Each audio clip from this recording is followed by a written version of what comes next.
Last Stop on Market Street. Words by Matt de la Peña. Pictures by Christian Robinson.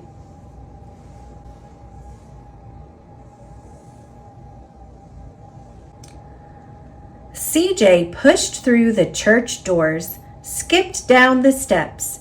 The outside air smelled like freedom, but it also smelled like rain, which freckled CJ's shirt and dripped down his nose. He ducked under his Nana's umbrella, saying, "How come we gotta wait for the bus and all this wet?" "Trees get thirsty too," his Nana told him. "Don't you see that big one drinking through a straw?" CJ looked for a long time, but he never saw a straw.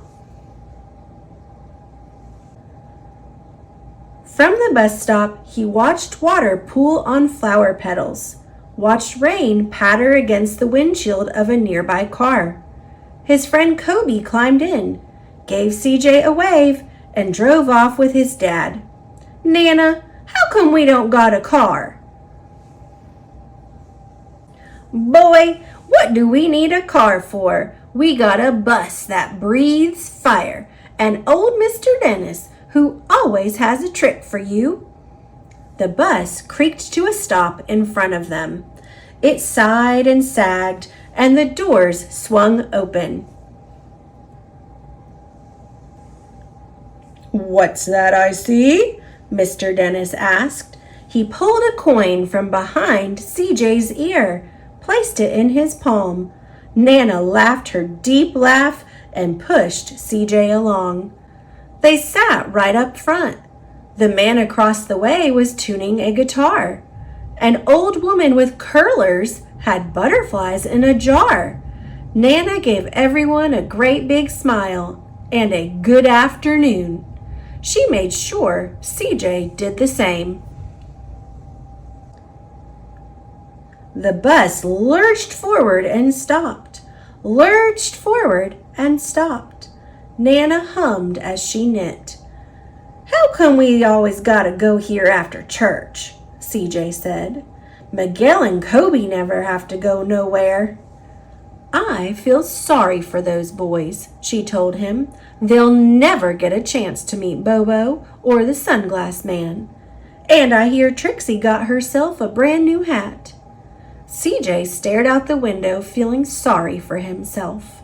He watched cars zip by on either side, watched a group of boys hop curbs on bikes. A man climbed aboard with a spotted dog. CJ gave up his seat. "How come that man can't see?" "Boy, what do you know about seeing?" Nana told him. "Some people watch the world with their ears." "That's a fact. Their noses, too," the man said, sniffing at the air.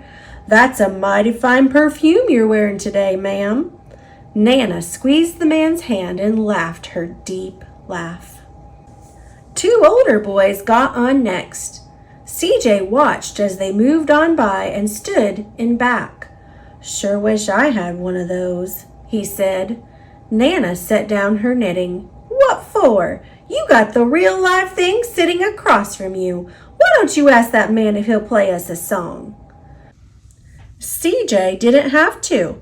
The guitar player was already plucking strings and beginning to sing. "To feel the magic of music," the blind man whispered, "I like to close my eyes." Nana closed hers too. So did CJ and the spotted dog. And in the darkness, the rhythm lifted CJ out of the bus, out of the busy city.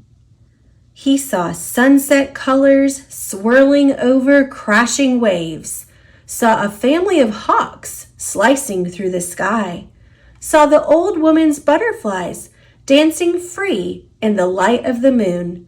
CJ's chest grew full, and he was lost in the sound, and the sound gave him the feeling of magic. The song ended, and CJ opened his eyes. Everyone on the bus clapped, even the boys in back. Nana glanced at the coin in CJ's palm. CJ dropped it in the man's hat. "Last stop on Market Street," Mr. Dennis called. CJ looked around as he stepped off the bus. Crumbling sidewalks and broken down doors, graffiti-tagged windows and boarded-up stores. He reached for his Nana's hand. "How come it's always so dirty over here?" She smiled and pointed to the sky. "Sometimes, when you're surrounded by dirt, CJ, you're a better witness for what's beautiful." CJ saw the perfect rainbow arcing over their soup kitchen. He wondered how his Nana always found beautiful where he never even thought to look. He looked all around them again, at the bus rounding the corner out of sight, and the broken street lamps still lit up bright, and the stray cat shadows moving across the wall. When he spotted their familiar faces in the window, he said, "I'm glad we came." He thought his Nana might laugh her deep laugh, but she didn't. She patted him on the head and told him, "Me too, CJ. Now come on,